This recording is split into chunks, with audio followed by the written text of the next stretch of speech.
your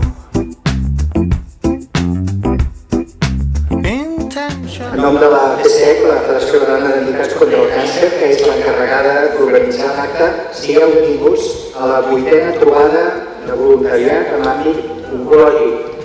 Ja sabeu que aquesta trobada és fruit d'una intenció de fomentar el nexe d'unió entre els més de 4.500 voluntaris que treballeu en l'àmbit oncològic arreu de Catalunya i per reconèixer la vostra tasca silenciosa i solidària.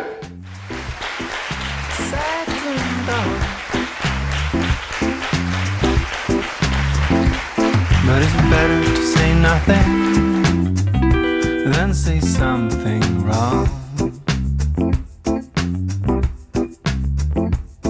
When you only want someone, when that someone's gone. Els voluntaris feu una tasca magnífica d'acompanyament amb persones amb dificultats, però entre vosaltres us heu de crear els espais per ajudar-vos els uns als altres, per escoltar-vos, per compartir les emocions i que aquestes emocions puguin sortir i no ens les quedem dins.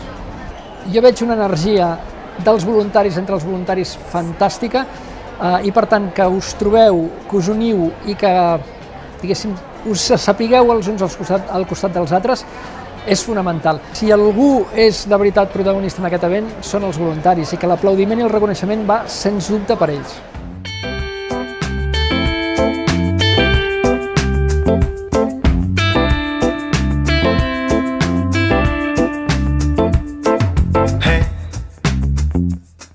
Jo crec que un event com el d'avui demostra la força de la societat i la implicació que hi ha en voler ajudar a que les millors opcions de suport, de tractament i també de suport a la recerca arribin a la nostra societat. Jo crec que reflexa el compromís social de moltes persones i que beneficia a pacients, a institucions i a la investigació. Ens fa reflexionar plegats i ens dona forces al veure que són moltes les persones que treballem amb objectius comuns. I també et dona una visió diferent de la teva pròpia vida, ¿no? Y t'enriqueix, evidentment, com a persona. He conocido a padres y madres que me han dado unas lecciones ejemplares y eso me ha ayudado a crecer a mí, como persona.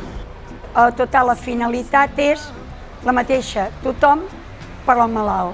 Sí que és el que s'ha dit avui aquí, és molt important saber escoltar molt i mai voler parlar per sobre d'ells. Estic molt contenta perquè també podem gaudir d'una trobada col·lectiva i això també tonifica i reconforta de veure que hi ha altres persones que, com tu, dediquen part del seu temps a cuidar dels altres.